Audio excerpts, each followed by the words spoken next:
anggone lanjut mau sak penyanyi sak kanca sopir jebul warung gedhe ya. Aku mangke ya jane ya kewuan. Dikei sore papane Mas mungkin nek bar rampung nata teba anu wayang nggih tangsite teng niku aku nek ning njaba glol iki kloso njero jembar. Aku mepet kulon jajan galon. Bojoku golek rasa bedake sing galon iki sing pira. Aku jajan galon padha dhuwure ya. Ngono lho, Pak. Sekarang ya kondang ngene-ngene iki to. Ketrane campur sari klasik no. Ya, monggo sampeyan sing ibu cukup panggang. Panggang Wonosari, ora kuyang duwe Bali. Ya. Ning wong panggang iki ampuh dhewe ngapunten nggih. Wong panggang niku karo daerah misal ampuh wong panggang. Nek ampuh dhewe wong panggang iki sedhi lho. Mati dipanggang. Mandi dipanggang. Mampu wong Baratso dipanggang. Lahir dipanggang. Ora wong kono ora sepi ya. Wong aku kuwi jane penonton pamirsa kanca-kanca iki takon, Mak. Takon piye? Kok dolange kok iso jenenge kenci iku piye? Oh, lah wong kira pengalaman. Mula jenenge kuwi jenengku jane Wisnu Aji ning kenci iki panapan no. Iya, tegese kenci kuwi ana tegese apa? Kena dicicil. Jadi aku kudu cash. Saiki wayangan tanggapane kuwi upamane 2 juta. Yo 1 juta kurangane bar bodo. Lah modal. Ayo. Ngono lho, Mas. Ana sing jenenge kenci iki wong arane yo beda-beda nek jane kenci kuwi kembang calon internasional. Ya kondang tekan ngendi-ngendi sing wis merajalela ya ning kondang murahe. Ngono sira kae berita. Kenci ngantek dalan iki tak kali. Kula iki kerep desa Wiloso. Saka nganteng munggah iki rakal iki kudune garis putih-putih ngono ora kok. Tulisane kenci. Saking larisku no ya. Ngono mau. Ora rong tau to jenenge dalang mayang kirangan buta. Aku wis bar mayang ki mah butaku ilang. Ditangisi cacrik dituku. Aku biyen ketemu rupane ireng putih sing nemu payu. Cacrik kok jenenge pengen tak dol sisan. Ayo. Sakmene iki sing niat tulus ati delok wayang sing disapetan iki mung siji kok. Sapa kuwi?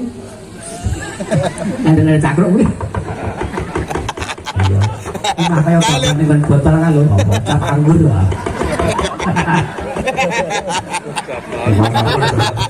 Ya terbaca. Rasa koker iki jan. Kalian simbak ini. Ciri-ciri pelanggan orang tapi gondrong.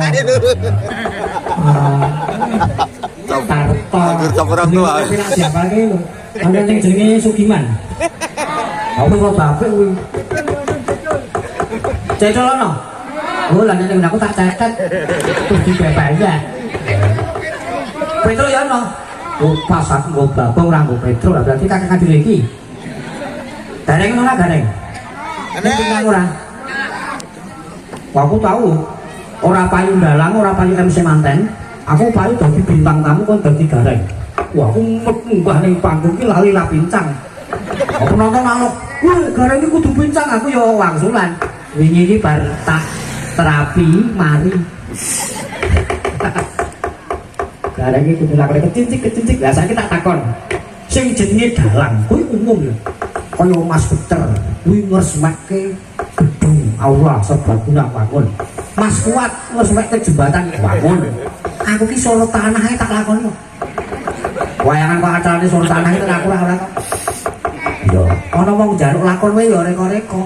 Iki lho bangun bangun desa. Ana meneh sing njaluk lakon Werkudara asam lambung.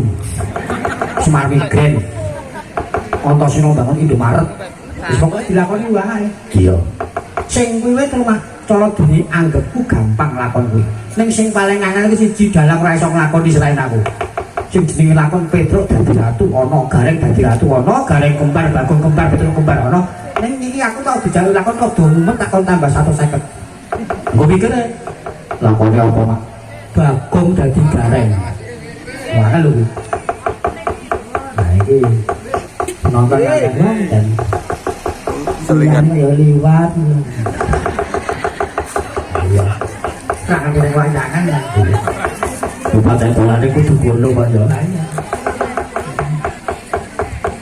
Aku Motor HP ku ya anu ini drop. kuno ning nutupi aku yo, digulung sak ketek yo. Oh ya iso nembang. Iso. Ra kenonggo panutan wong saiki padha ora ngerti sopan. Enom tuwa wis padha ugal-ugalan. Oke wong wedok meteng merga kahanan. Jan sego ning angkringan ngombe es teh ning pinggir dalan. Nyawang rondo bokonge gedhe tenan. Ora ngira jebul bojone tukiman. Bali mulih nganti jam 11 bengi. Bojone suka lawang dikancingi. Kontu njaba ngeloni sapi. Lurek-lurek carine kulite kodhok. Mangan bakwan enake lalape lombok. Wis wong tuwa bodho aja brai delok. Tinggal guyu konangan sarunge lotra. Urip iki aja digawe rekoso. Iso mangan wae aku wis trimo. Aku bayi dalam kuwi wis bejo. 500.000 resik sing tak tampa. Sapa wae sing seneng padha nanggapo. Sing padha ora gelem aku ra meksa. Aku ora payu ora apa-apa. Aku ora nesu, aku ora gelo. Aku dalang urung pati iso. Nanging wis tekan kono-kono. Modal mental sing tak percaya. Kanggo ngipur cilik enom tuwa. Dalang tingklung kuwi sing kondang jenengku. Diarani pambung aku yo ora nesu. Aku bingung yen lagi ora payu. Ning angkringan aku ngebon jahe susu. Alem iki sing tak anti-anti. Tanggung jawab sing kudu tak ugemi. Bayangan nganggo campur sari. Ngundang dalan paling murah aku iki 15.000. Apa tadi Wan Pak? Wah, ayo kita nih dari ini nembang orang kok nembang kok, emang cicak rawat tas itu tidak, duti-duti itu, emang cicak rawat anakku bisa.